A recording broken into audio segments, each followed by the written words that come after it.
now we are in Port-au-Prince.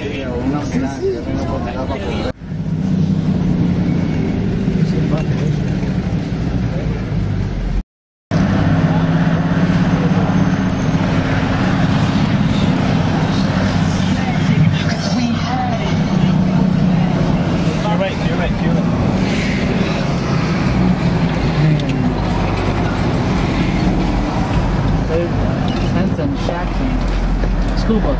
The school too? No, all the schools here were private, so they had to pay for them, so a lot of people didn't go to school, and now they don't have any. So the private schools, everybody goes to school? Now, no. I think a lot of countries are like that. Is that a pig? Yeah. Wow.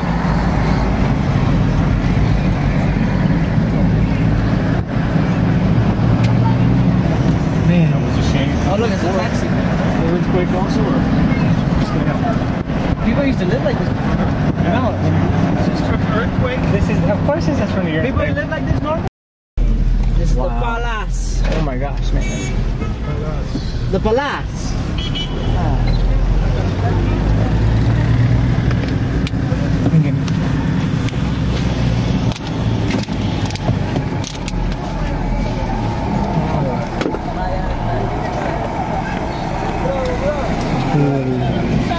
Wait, man. God, imagine living here when all this happened.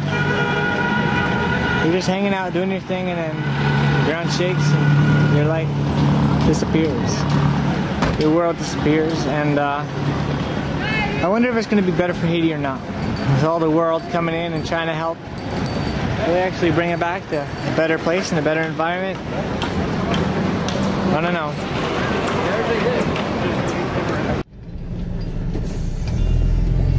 Wow, this was a church. Oh.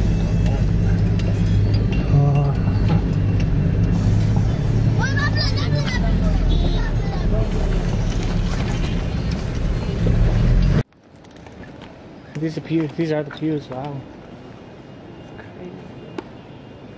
So sad. So big. Oh my gosh. Cars packed, tents packed.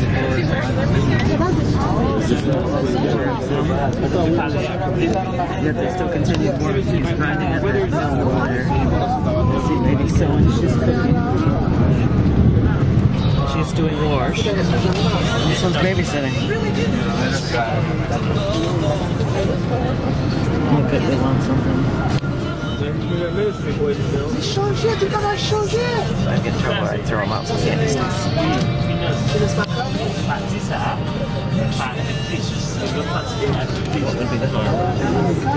Wow, man. Oh my gosh, I hope those are clean, unused condoms. He's holding it up because he knows it's funny.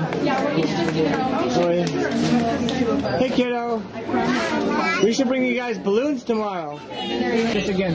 Okay, before the earthquake that took place on the January 12th, God sent a woman to talk to the president to tell them everybody must pray before the pen can arrive in Haiti.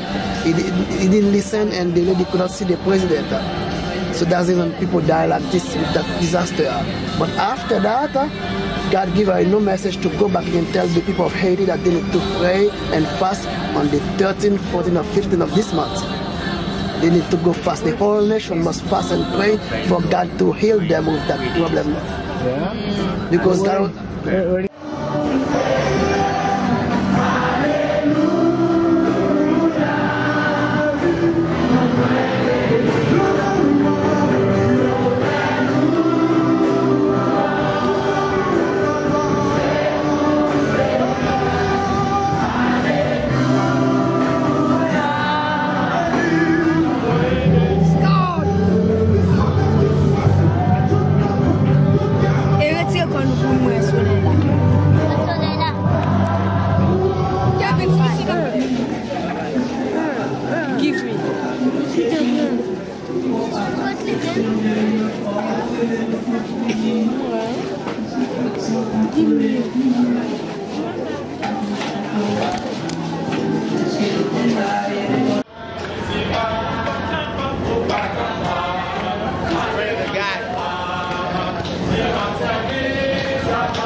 Hallelujah.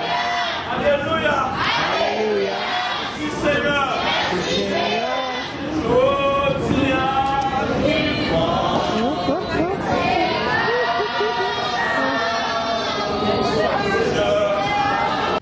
The best cure for hyperventilation. Music through a stethoscope into the air. And the glove over your mouth. This is why they call us the ugly American.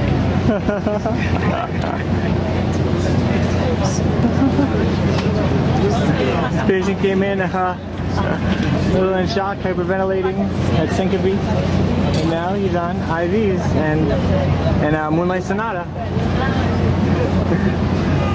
Look at that! Ooh, who's that, baby? Who is that? Who's that? Who is that? Huh? Is that you? Look at that pretty baby, yeah. Yeah, look at that cute little baby. Because you're happy. Oh yeah? You're happy. You're happy. Oh, look at the baby. You're happy.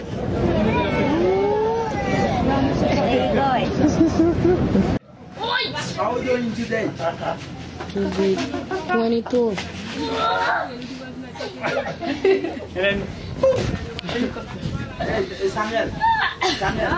Yeah, we're gonna make the helicopter. I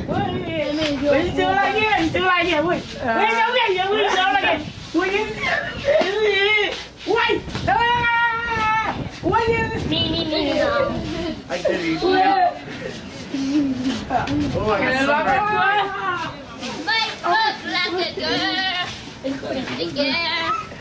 well, what have you seen from your time in Haiti, yeah? Iti. Kisa. A lot of work needs to be done. Oui, kisa.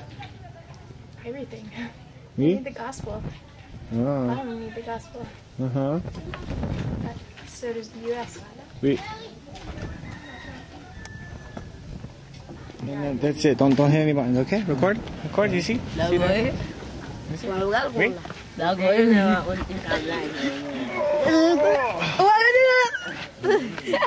Yo, I saw.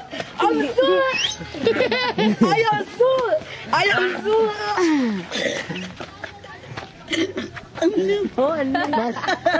Michael. See. We choke? Hey, nu ga ik net naar laat worden. Hey. Dad, I'll bring it to Flower. Oui. What are you doing? Monday Sylvain. Monday Jackson Silap. Hey, you want to bring your hair? Bring? Bring your hair. Huh? Let me look at your home. Vou comprar. You want to do your hair? No, my hair's braided. No, like this, like this. Oh, no, it hurts. No, it's not hurting. It hurts. I get it before. It hurts.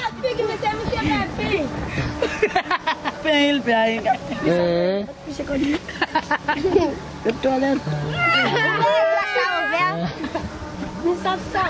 It's so crazy to have all these little kids on my head.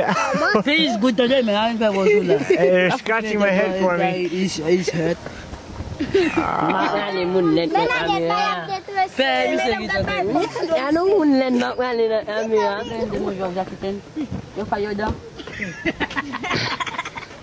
Yoda is gonna go.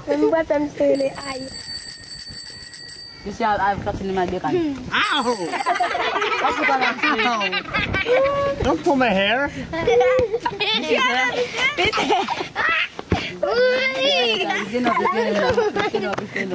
Hello.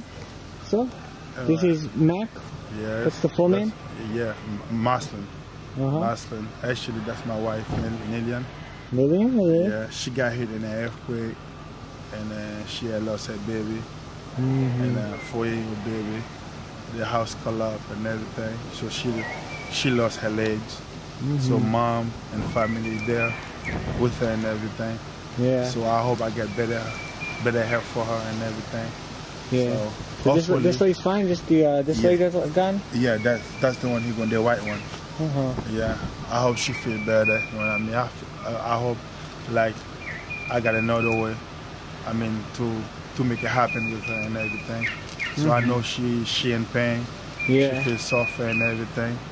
She can barely sleep at night time. But sometimes they give you pain medicine, you know. but at the same time, she's strong woman. So she pregnant at the same time. She stay in the house, like in the house call up with her, like, you know, more than 1 day. Yeah. When they found her, she barely lost her leg. How many days? Like I think 2 days. 2 days? Yeah, 2 days. She stay in the house. She stay in the clock building. I mean, they found her, and then they went to the hospital with her. They said she cannot make it. I mean, so her leg gonna cut off anyway. Mm-hmm. You know, if it didn't cut off, so she might be get a big infection. She might be dying. Yeah. But God saved her. God give her opportunity. You know what I mean? So they treat her.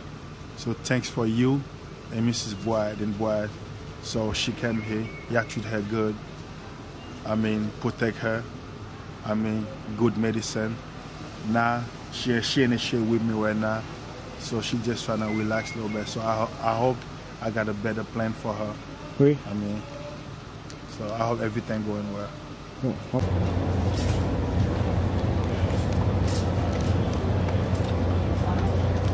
So I just had a little girl. I was bagging the ventilator, breathing for her. I just had her die. We bagged her for 4 hours ish, and she was aspirating fluids into her lungs, or building up in her lungs, I guess, from her body, from all the fluids we were giving her. And we were bagging her. And I mean, she probably would have died anyway, because we would have had to bag her all night, or maybe people would have. You know, I would have stayed there. But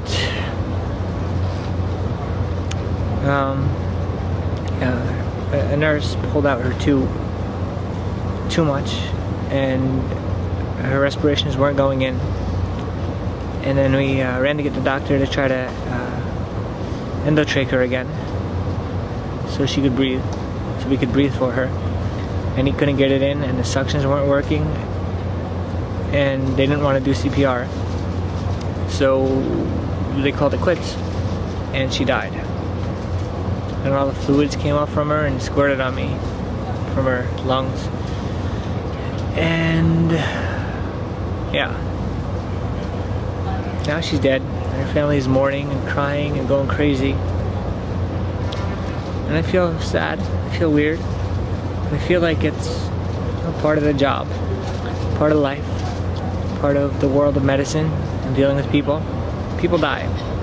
And many, maybe, no, not all, but many of these people here have a hell of a lot more experience than I do. And yeah, long-term care is where people die the most. And I really don't do too much emergency care like I want to or should. But that's what's happening now, and yeah, it feels kind of weird. It's kind of bad.